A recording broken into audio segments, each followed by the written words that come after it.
But for me as a dyslexic, I think that's completely unfair. Can't wait to get the shitty comments on this. From my understanding, my brain works definitely differently. I think it from a neuroplasticity point of view, it's actually only half my brain works. To quote, overcome dyslexia. If you're going to go down the road of what do I find challenging, writing was a challenge, reading was a challenge, right? They're less of a challenge, right? I'm very quickly getting to the end of my first actual physical book, quite happy about.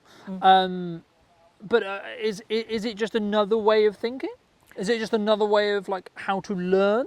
I think it is, and I think that would actually take a lot of the sting out of children having to deal with these issues if people were able to see it just as a different way. Teachers have a lot to deal with in general, and therefore it's a huge challenge, but they do get resources financially to help people who have got these difficult differences. The good news, I would say, about the UK is they do acknowledge it, whereas in some countries they don't even acknowledge it and they don't get any support.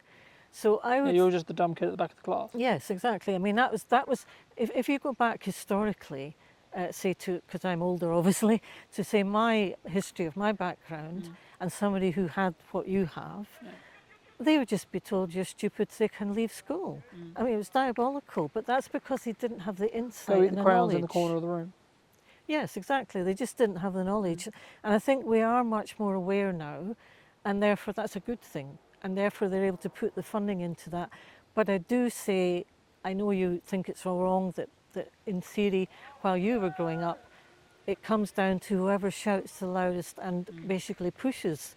But I'm afraid that is always going to be the case when it comes to these things. I think to an extent that's the survival of the fittest mentality as a family kind of ideology, I guess. Yeah.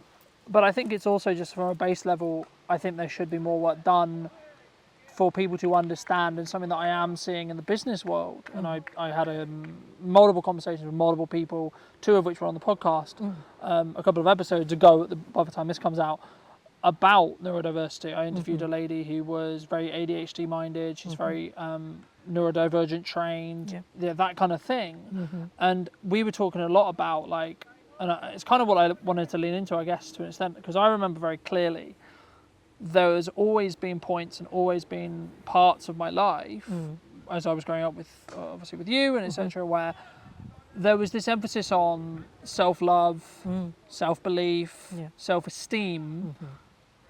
In your experience with your friends, your family, etc., is that normal to install that into a child? Because I think that's why one of the reasons why I've come out so well, right?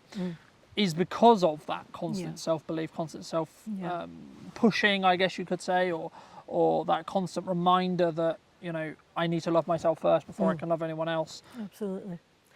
I mean, without mentioning age and ageism, I had you by choice very late in life, and I think my wish, because I was so fortunate to have you, was I wanted to put so much into doing the best by you.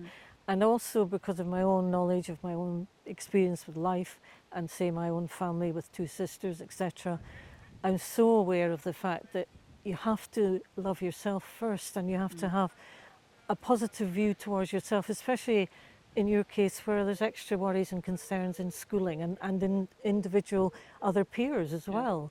And I think if you have that really strong centre of knowing that you're okay and you've been loved strongly and you love yourself, I think that gives you a greater platform to fight these things, absolutely.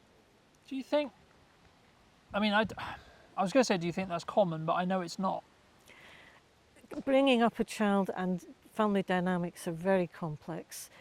So much is really behind how these things evolve and don't evolve, I think, really.